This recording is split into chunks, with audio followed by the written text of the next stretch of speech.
안녕하세요. 저는 30대 후반 미혼 여성입니다. 명절을 앞두고 있는 시점이 되니까 자연스레 가족 얘기가 많이 나오고 있는데요. 저도 분위기에 휩쓸려 가족 생각을 하다 보니 문득 마음이 씁쓸하여 글쓰게 되었어요. 원래 부모는 조건 없이 자녀한테 사랑을 준다고 하지만 모든 부모가 다 그런 건 아니라는 걸 저는 우리 엄마를 보고 깨달았습니다. 이것만으로도 이미 제 서사는 다 설명이 되지 않았나 싶네요. 지금부터 들려드릴 우리 엄마 얘기에 부디 비슷한 일을 겪는 분들이 없길 바라면서 사연 써내려가 볼게요.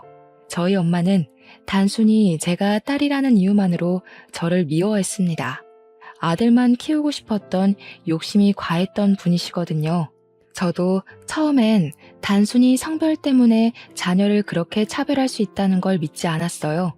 제가 엄마의 심기를 어딘가 불편하게 만들었기 때문에 엄마가 저를 미워하는 거라고 생각했고, 그래서 엄마한테 잘 보이고자 엄청나게 눈치 보고 노력하며 살았습니다. 거의 학창 시절을 다 그렇게 보냈었죠.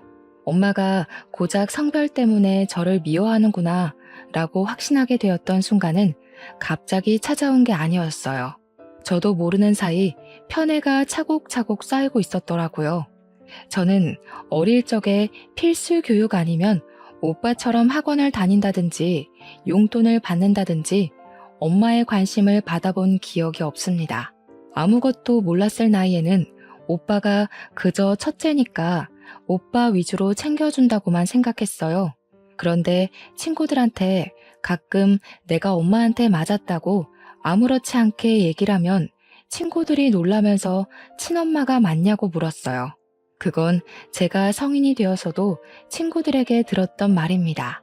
저는 친구들을 통해서 원래 엄마란 사람이 어떤 존재, 어떤 이미지인지 느껴봤어요. 아예 모르고 평생 모르다가 죽는다면 엄마가 이렇게까지 밉지는 않았을 것 같네요. 어쨌든 저는 사회적 시선이 트이면서 저희 엄마가 잘못된 사람이라는 걸 확신하게 되었죠. 그나마 엄마긴 한가 보네 싶었던 순간은 대학 첫 등록금을 내줬을 때였습니다.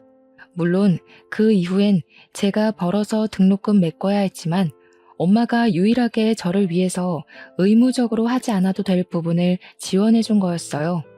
저한테는 그 첫 등록금의 의미가 컸었는데 사실 오빠한테는 이런 것들이 별것 아닌 일이었어요. 오빠는 대학도 엄마가 다 지원해주고 자취도 시켜줬거든요.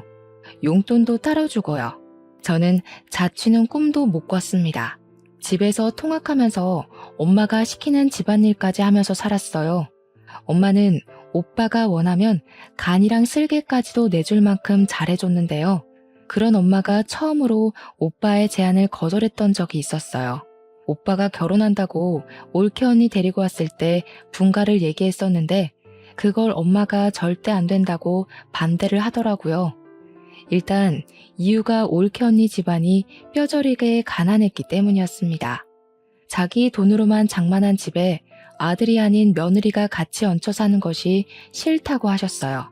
엄마 말대로 올케 언니 집에서는 신혼집에 보탤 만한 거액이 없는 형편이었습니다. 올케 언니 집은 빚이 없던 적이 없었고 사돈 어른들이 젊은 시절부터 노동하느라 몸이 다 망가져서 일도 못하고 있다고 했어요. 오로지 올케 언니가 사회복지사를 하면서 식구들을 먹여 살리고 있었다는데 솔직히 사회복지사 급여로 새 식구 먹고 살기엔 많이 빠듯하거든요. 그러니까 집도 변변찮은 달동네 같은 데 있을 수밖에 없었어요. 그런 곳은 집값도 옳게 안 쳐주는 그런 곳이었습니다. 올케 언니는 200만 원 조금 넘는 돈으로 부모님 병원비에 식비에 공과금 등등을 혼자 해결해야 돼서 결혼하기까지 모은 돈도 없었어요. 기초수급자 자격은 안 되는데 마치 기초수급자처럼 한 달 돈 받고 한 달 사는 수준으로 살았다고 들었습니다. 올케 언니가 없으면 사돈 어른들은 그냥 길바닥에 나앉을 신세라는 거예요. 그래도 올케 언니 외모가 출중한 편이어서 오로지 올케 언니 외모에 한눈 팔린 오빠가 엄마한테 결혼하겠다고 우기는 바람에 이 관계가 이루어질 수 있었던 겁니다. 엄마는 오빠의 결혼을 허락해주는 대신 합가를 내걸기도 했었거든요. 합가가 조건이 합의되지 않았으면 아마 엄마랑 오빠가 처음으로 대립하는 순간이 오지 않았을까 싶기도 하네요. 아무튼 결혼이 성사되었다고 모든 것이 잘 풀릴 것처럼 잘 된 건 아니었어요. 좋아하는 사람이랑 결혼을 하게 된 오빠는 마냥 좋았을지 몰라도 제가 본 올케 언니의 모습은 좀 불안해 보였습니다. 오빠를 좋아해서 결혼을 하는 것 같긴 한데 집안끼리 너무 수준 차이가 많이 나서 상견례부터 기죽어 있는 느낌이었어요. 그건 사돈 어른들의 모습도 마찬가지였어요. 그런 올케 언니 식구들 앞에서 엄마는 올케 언니 집안을 지적하며 상견례 자리에서도 대놓고 무시했습니다. 옷이 그런 것밖에 없으셨어요? 제가 그래도 건물주인데 건물주 사돈이라고 하기엔 영 체면이 안 사시네요. 웬만하면 저 만날 때만이라도 옷 한 벌 사입고 오세요. 그게 건물주 집안에 대한 예의라고요. 그래도 나름 단정하게 입고 온 건데 사부인 눈에는 영 부족했나 보네요. 죄송합니다. 그래도 우리 딸이 참 모난 곳 없이 잘 컸어요. 부모가 못나서 그렇지 좋은 부모 만났으면 장성을 해입니다. 잘 좀 부탁드려요. 뭐 장성할지 안 할지는 지켜봐야 아는 거고요. 결혼식 온전히 제 돈으로 나가는 거 아시죠? 애들 분가까지는 못 시켜줍니다. 그리고 앞으로 우리 며느리 될 아인데 전화 연락은 자제해 주세요. 저는 우리 집에 있었던 일 어디서 말 나오는 거 딱 질색이거든요. 엄마는 사돈들이 가난하다는 이유만으로 쉽게 보는 건지 가리지 않고 막 뱉었어요. 누가 들어도 기분 상할 말이었는데 사돈 어른들은 절대 티를 내질 않았습니다. 딸을 위해서 참는 것 같았어요. 그나마 오빠가 작작하라고 말려서 엄마가 더한 수위를 넘기지 않을 수 있었습니다. 참고로 아빠는 자동차 관련 업체를 운영했었는데 일하다가 부득이한 사고를 당해서 돌아가셨어요. 제가 어릴 때 일이라서 잘 기억은 안 나는데 아빠가 워낙 미래에 대한 대비가 철저한 분이라 노후를 대비해 건물 한 채를 관리하고 있었다고 들었습니다. 안타깝게도 아빠가 돌아가시고 나서 그게 엄마 앞으로 상속이 되었는데 엄마는 그렇잖아도 계모 같은 성격을 건물주가 되자 더 군림하며 행동하였어요. 아무튼 저는 원래 용돈도 없었지만 엄마한테 달라고 구걸하느니 진작에 용돈 생각 자체를 포기했었습니다. 성인이 되고부터는 제가 아르바이트를 하면서 스스로 용돈벌이를 해나갔어요. 올케 언니가 제 예상대로 정말 착한 사람이었는데 저희 집에 올케 언니 들어오고 나서 제가 위로를 좀 많이 받았어요.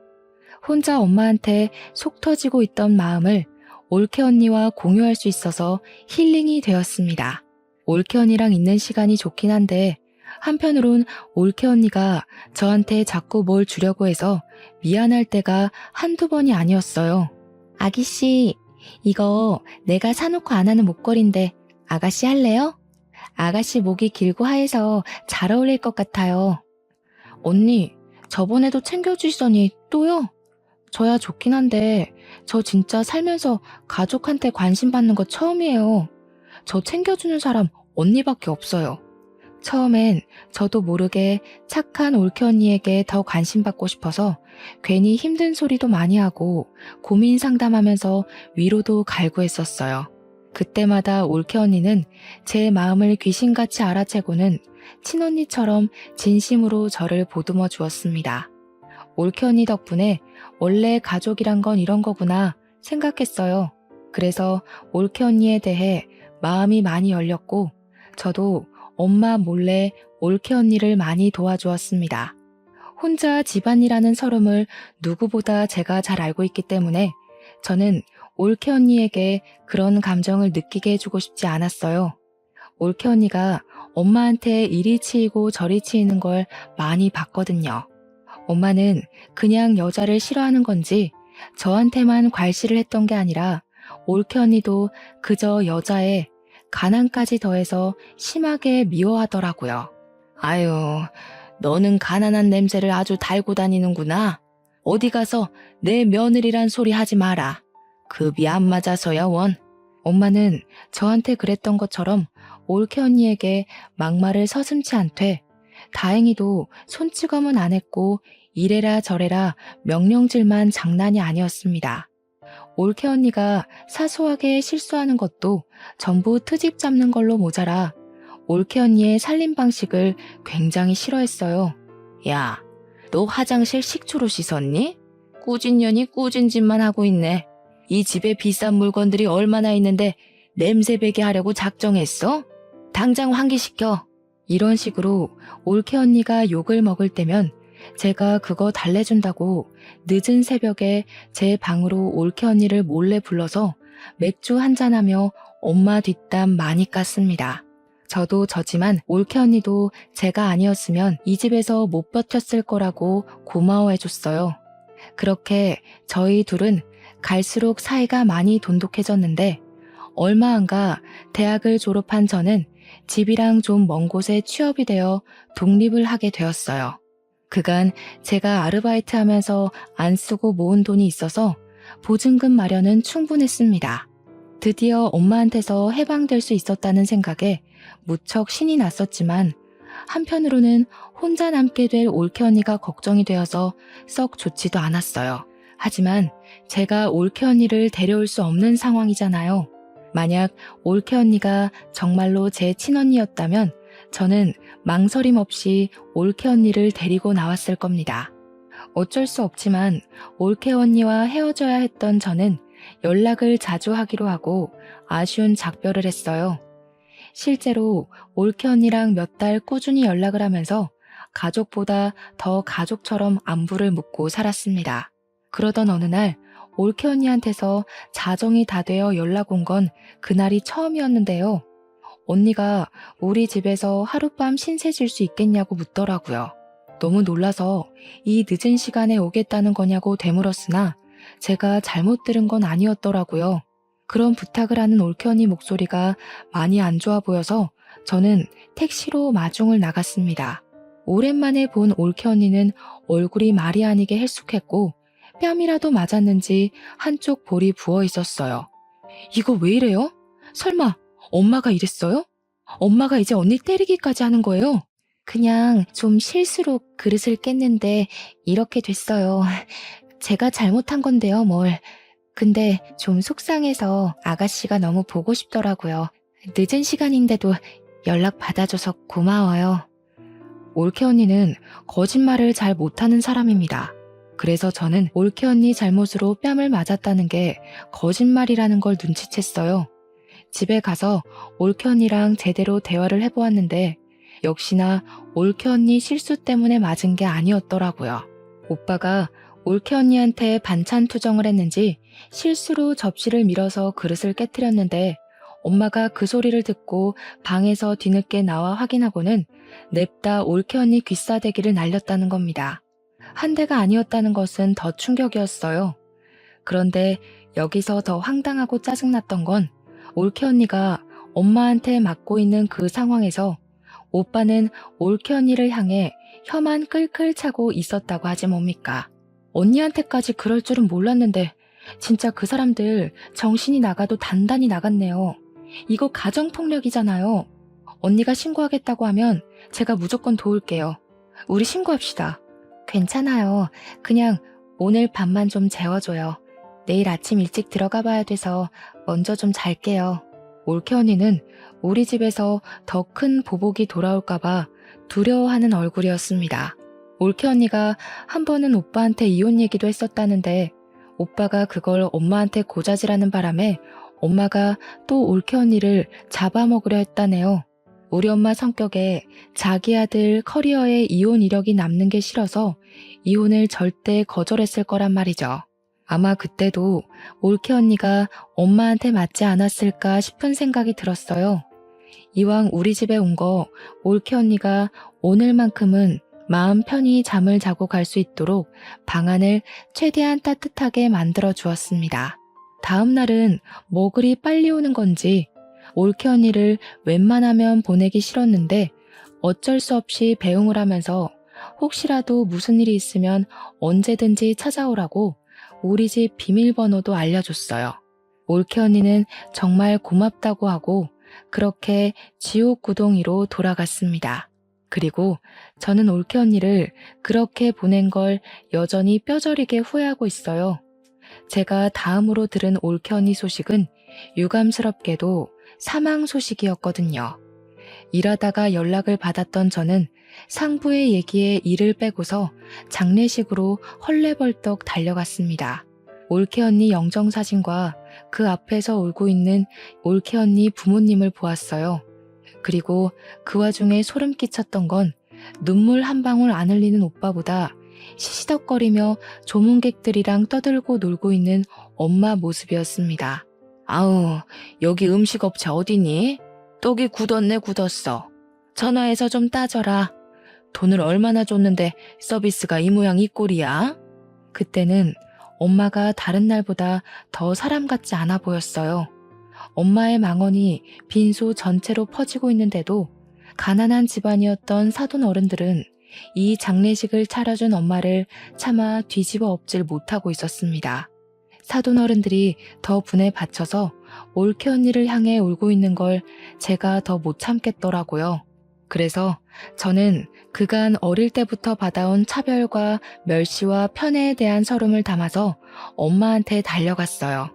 식탁 위에 있는 육개장 그릇을 들고서 그대로 엄마 얼굴에 뿌려버렸습니다.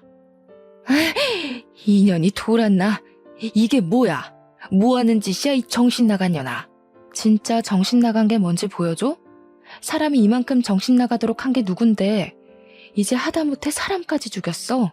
엄마는 살인자야. 엄마가 뭔데 잘 살려고 하는 사람들을 죽여버려. 엄마는 눈에 들어간 육개장 때문에 제 말을 듣지도 못하고 발만 동동 구르며 따가워하고 있었습니다. 제 얘기를 들었다고 하더라도 고춧가루 통증 때문에 대답을 할 수 없었다고 보는 게 맞겠네요. 엄마가 너무 소란 피우면서 휴지를 찾으니까 누군가가 서둘러 휴지를 가져왔는데 저는 그걸 뺏어 들고서 신발장 밖으로 던져버렸어요. 그리곤 엄마 머리채 잡고 잡아뜨리고는 올케 언니 죽인 죄로 경찰에 신고할 거라 겁박을 주었습니다. 이년이 먹여주고 키워줬더니 누구 편을 드는 거야? 자기 혼자 죽은 년을 뭘 내가 죽였대? 나도 짜증나 죽겠다고. 갑자기 죽어버려서 사람 돈 쓰게 만들고 말이야. 보조금 다 내가 가져갈 거니까 아무도 손대지 마. 올케 언니가 삶을 스스로 포기했을지언정 그렇게 만든 원인은 당연히 엄마랑 오빠라고 생각했습니다. 손만 안 댔다 뿐이지 올케 언니에게 엄마랑 오빠는 분명한 가해자였어요. 장례식장은 첫날부터 시끄러웠습니다. 제가 엄마를 막대하고 있자 뒤늦게 오빠가 달려들어서 저를 밀쳤는데 그대로 밀쳐지는 저를 사돈 어른들이 붙잡아 주어 넘어지진 않았어요. 사돈 어른들은 저를 보고서 용기를 얻은 건지 이제야 엄마한테 한 소리를 하기 시작했습니다. 이 악마 같은 사람들, 우리 딸을 감히 총부리듯 부려요? 어쩐지 우리 같은 집안을 사돈으로 받아준다고 할 때부터 이상했어. 우리 딸 이런 식으로 부려먹고 죽이려고 데려간 거지? 어디서 가난뱅이 주제에 건물주한테 큰 소리를 쳐요? 아무것도 없이 쓸모없는 몸뚱이만 들고 시집 왔으면 그 정도는 감당했어야지. 세상에 공짜가 어딨어? 내가 정신 나갔다고 남의 집 거지 새끼를 애지중지하며 데리고 살겠어? 내 딸 입에 들어가는 쌀 한 톨도 아까운 마당에? 엄마는 오빠 덕분에 겨우 눈을 뜨고는 우리한테 삿대질을 하면서 망언을 퍼부었습니다. 그러면서 자기가 차린 장례식장이니 당장 꺼지라고, 아니 올케 언니 장례식 여기서 정리하자고 난동 부리기 시작했어요. 결국 보안 직원 오면서 상황은 정리되었습니다.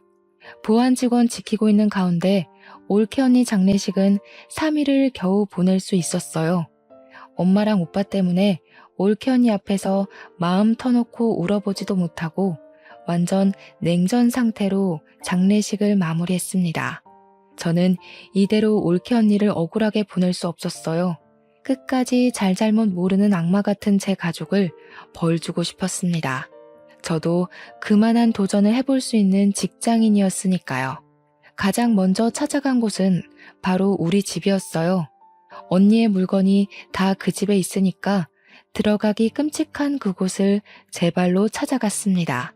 아이고, 가난뱅이 자식 납시였네. 네가 거기서 감히 남의 집 사람들을 옹호해? 이제 너는 내 딸 아니야. 내 집에서 당장 나가. 내가 언제 엄마 딸이었던 적은 있어? 자식이라고 낳았으면 조건 없이 당연히 해줘야 되는 의무 말고는 엄마가 나한테 뭘 해줬는데? 대학 등록금 한 번 내준 거? 그건 엄마가 자식한테 해주는 지원이 아니라 내가 엄마 뒤치다꺼리한 비용으로 받은 거지. 엄마가 나한테 뭘 해줬다고 생각하는 것만큼 나도 엄마한테 똑같이 해주느라 힘들었으니까 그딴 걸로 생색낼 생각 마. 그 뒤로도 엄마가 제게 시비를 걸었는데 그냥 무시해버렸습니다. 저는 오빠가 출근하고 없는 방으로 들어가 올케 언니 물건을 뒤졌어요. 그런데 감쪽같게도 올케 언니 물건이 없더라고요. 설마 벌써 내다 버린 건가 싶어 불안감이 엄습해왔습니다. 당장 엄마한테 가서 올케 언니 짐 어쨌냐고 따졌더니 엄마가 콧방귀를 끼대요. 아, 그 꾸질꾸질한 옷들? 저 방에다 처박아뒀다. 갖다 버리려다가 내 손 더러워질까봐 놔뒀는데 얼른 좀 치워버려. 괜히 돈 빼먹는 귀신이라도 붙을라. 저희 본가에는 창고로 쓰는 방이 하나 있었는데 그곳은 보일러도 안 들어오는 방이에요. 엄마가 그곳을 가리키길래 문 열고 들어가 봤습니다. 사용하지 않는 곳이라서 전등 설치도 안 했기 때문에 창문도 없는 그 방은 깜깜 그 자체거든요. 그나마 거실에서 들어오는 불 때문에 문을 열면 안이 보이는 정도였어요. 그렇게 확인한 방 안은 정말 경악할 정도로 말이 안 나왔습니다.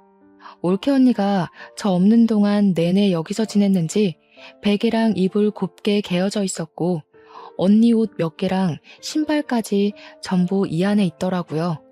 이 방에서 생활을 했던 것 같았습니다.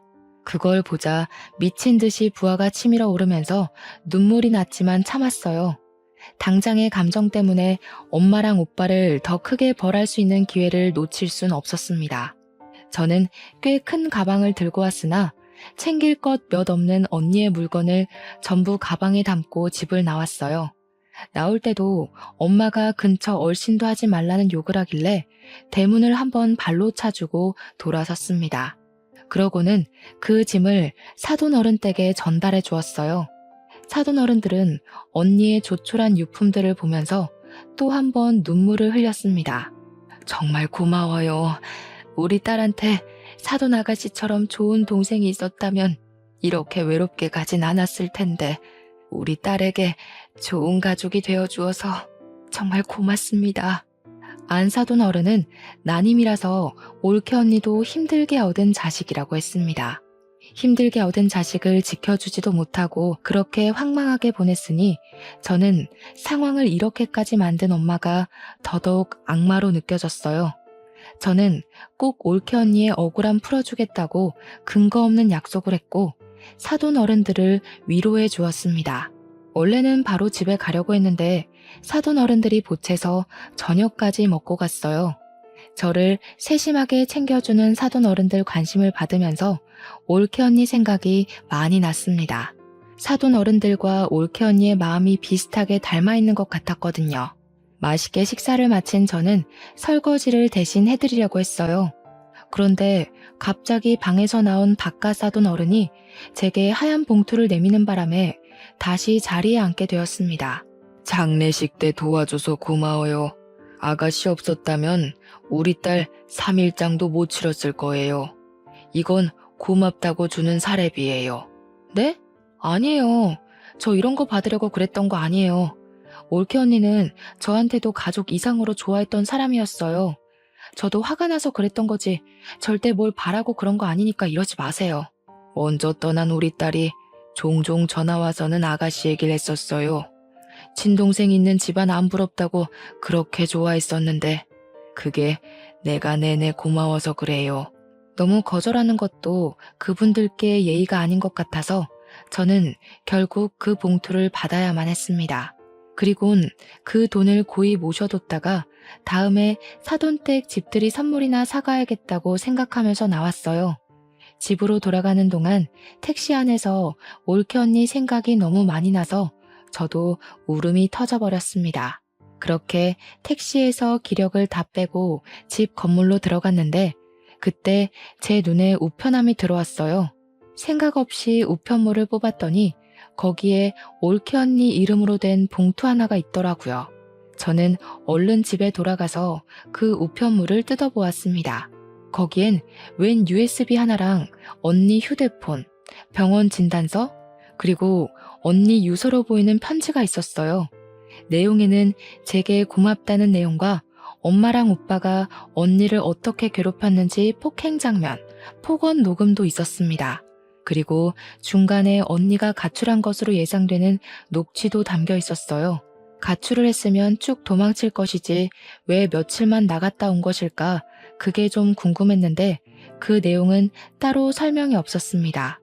어쨌든 집으로 돌아온 올케 언니는 다시 시작된 괴롭힘에 괴로워서 결국 스스로 안 좋은 쪽을 선택한 것 같았어요.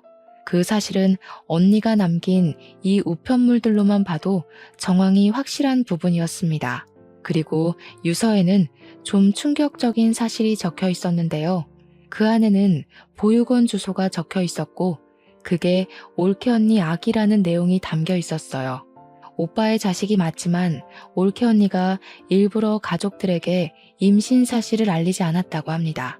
그 문구를 보자 올케 언니가 어느 날을 기점으로 부쩍 살이 오른 걸 본 적이 있었는데 그게 임신 때문이었나 싶은 직감이 왔어요. 그 당시 제가 올케 언니에게 몸매 변화에 대해서 물은 적도 있었거든요. 요새 살기가 편한가 식욕이 자꾸 오르네요. 아무래도 살 좀 빼야 될 것 같죠?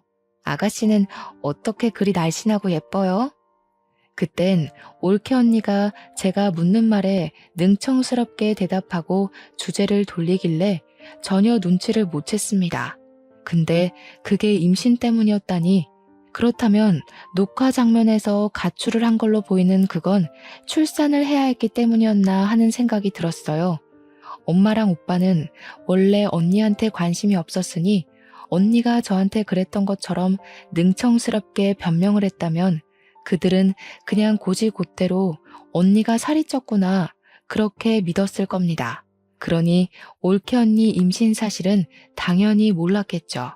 아무튼 편지에는 올케 언니가 자신의 아기를 부디 엄마랑 오빠한테 알리지 말아달라는 부탁이 적혀 있었어요. 오빠와 엄마의 인성을 알면 저 같아도 그랬을 것 같긴 합니다.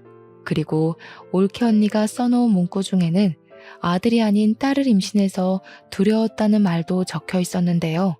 아이가 핍박받고 자랄 게 겁이 나 식구들에게 비밀로 하고 보육원에 맡길 수밖에 없었다는 뉘앙스가 있었어요. 자신의 자식도 제대로 안아보지 못하고 죽을 준비만 했을 언니의 마음이 얼마나 썩어 문드러졌을지 굳이 눈으로 확인하지 않아도 알 것 같아서 너무 속상했어요. 그렇게 착한 언니는 이렇게 가면 안 되는 사람이거든요. 아이랑 같이 행복하게 살 자격이 있는데 왜 우리 가족이랑 연이 되어서 이렇게 생을 마감해야 했는지. 우리 언니를 망쳐놓은 것이 제 엄마랑 오빠라는 게 정말 끔찍했고 누군가를 해코지하고 싶단 마음이 처음으로 들었었어요. 언니의 편지 마지막 멘트에는 저한테 미안하고 고마웠다는 말까지 있었는데 그 진심 어린 말에 저는 정말 많은 죄책감을 느꼈습니다. 언니가 쓸쓸한 선택을 하도록 신경을 못 써준 게 너무 미안했고 쓸쓸하게 떠나는 순간에도 옆에 있어준 사람 하나 없었다는 것이 너무 미안했어요. 저의 슬픔은 오빠랑 엄마를 향한 분노로 변질되어 커졌습니다. 일단 저는 급히 아이를 찾으러 보육원을 먼저 갔어요. 그곳에서 올케 언니가 맡긴 갓난 여자 아기를 만났습니다. 다행히도 언니 딸은 개 같은 오빠를 닮지 않고 하얗고 예쁜 언니를 닮았더라고요.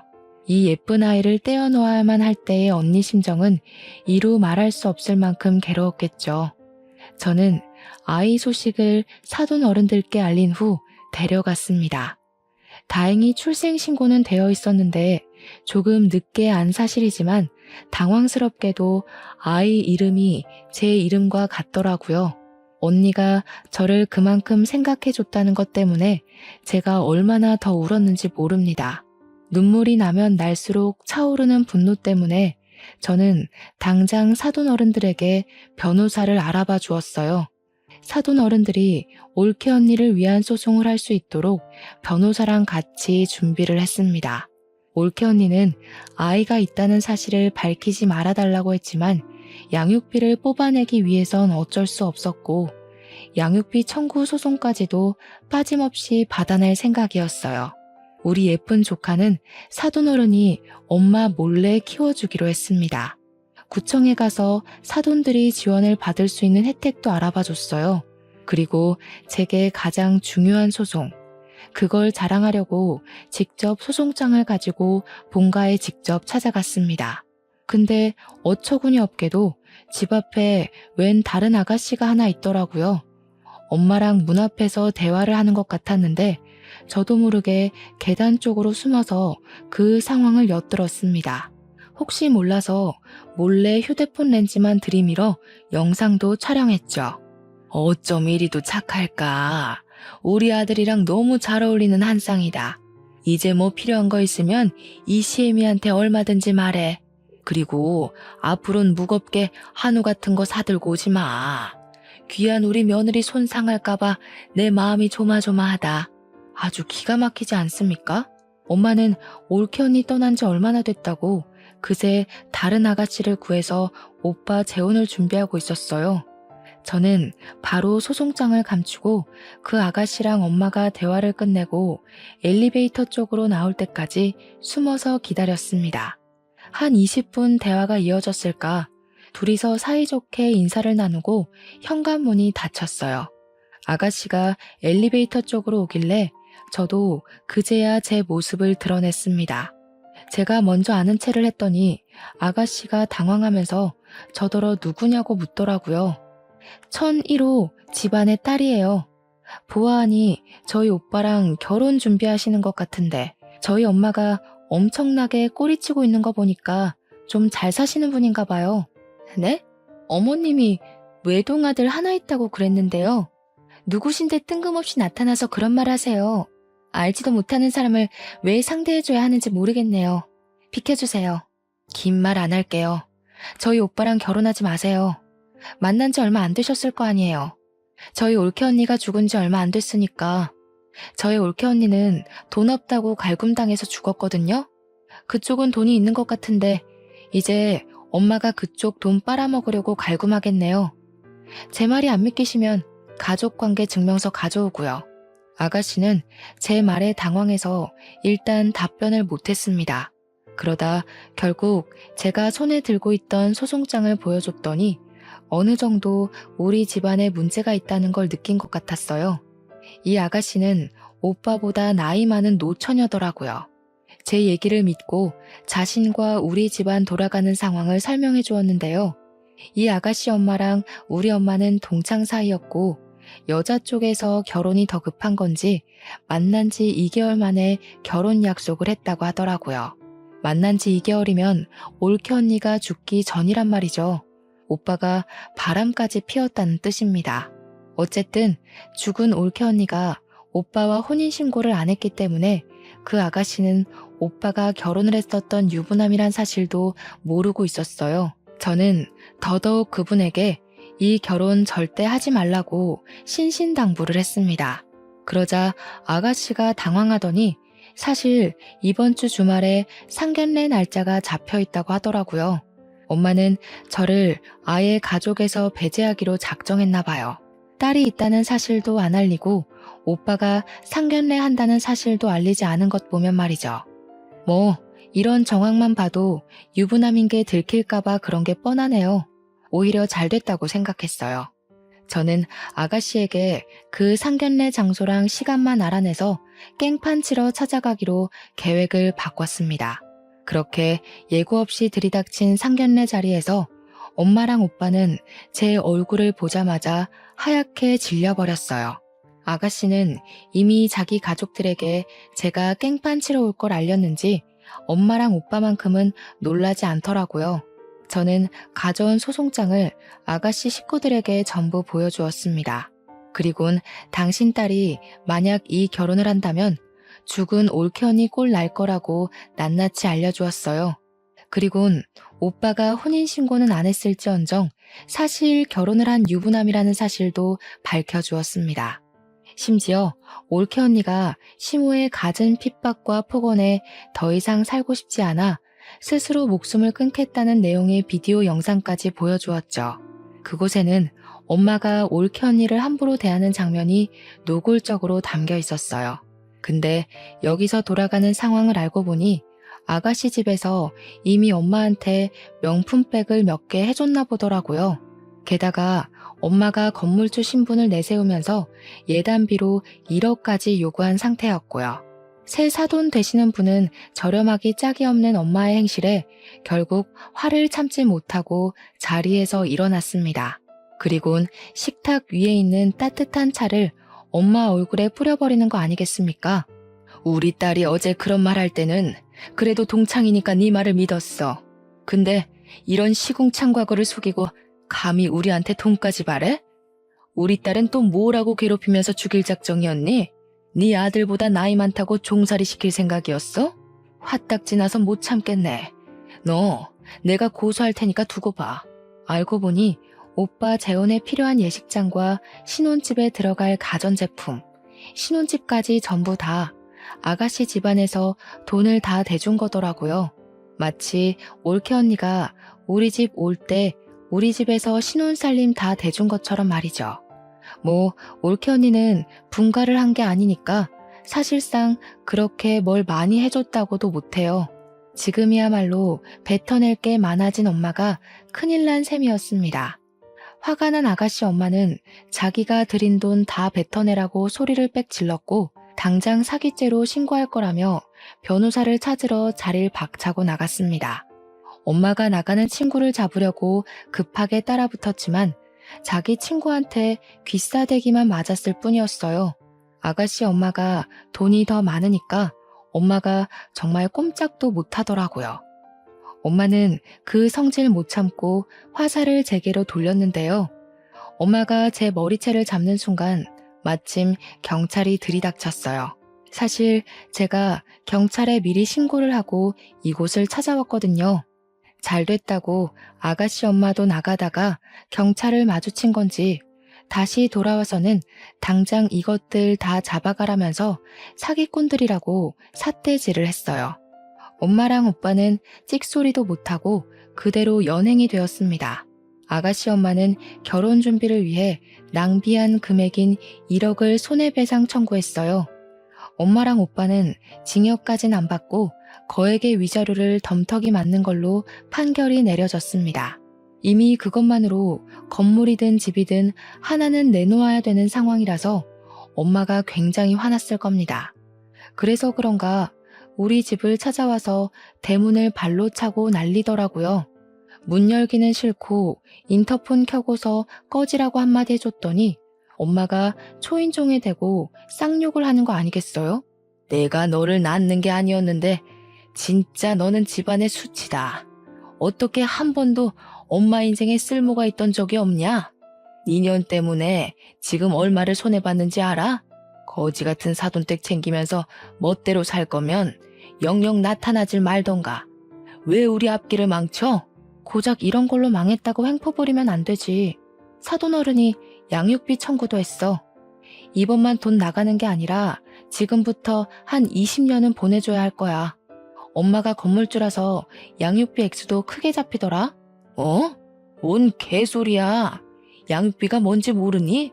네 오빠랑 죽은 년 사이에 아무것도 없었는데 무슨 수로 양육비를 청구해? 아, 뭐 그새 애라도 하나 입양했나 보지? 그런데 어쩌니? 혼인신고 처리 안 돼 있어서 그 애는 우리 아들이랑 상관이 없는데. 이렇게 멍청한 것도 엄마라고. 고지 곧대로 당하고 산 게 억울하네. 오빠한테 사실 딸 있었어. 올케 언니가 그 집안에서 애 키우면 피 말라 죽을까봐 숨겨두고 있었거든. 조만간 유전자 검사 결과 우편으로 갈 테니까 따질 거면 꼭 확인하고 따져. 아이 소식은 다소 당황스러웠는지 제 말이 끝나도 인터폰 안에서 아무 말도 안 들려왔어요. 거기다 대고 저는 한마디 더 해줬습니다. 딸도 있는데 또 오빠 재혼시키면 내가 평생 따라다니면서 네 아들 혼사길 다 망쳐놓을 거라고 경고를 날렸죠. 저는 그걸 마지막으로 엄마랑 오빠와 대면한 적이 없습니다. 변호사에게서 소식만 전해 듣길 엄마는 위자료랑 소송금액 그리고 벌금을 내기 위해서 자랑스럽게 떠벌리던 건물을 팔았다고 했어요. 그나마 살고 있는 집 하나는 지킨 것 같더라고요. 물론 그것도 어떻게 될진 모르죠. 양육비를 20년이나 줘야 하는데 과연 오빠 급여 하나 가지고 생활비에 양육비에 사치 쩌는 엄마 용돈에 감당이 될지 모르겠네요. 저는 20살 때부터 가족의 도움 없이 저 혼자 돈을 마련했기 때문에 그들이 망하든 말든 상관이 없었어요. 그들 인생 망쳐놨으니 이제는 그저 사랑스러운 조카를 보는 낙으로 지낼 뿐이었습니다. 조카는 하루가 달리 예쁜 모습을 자랑했는데요.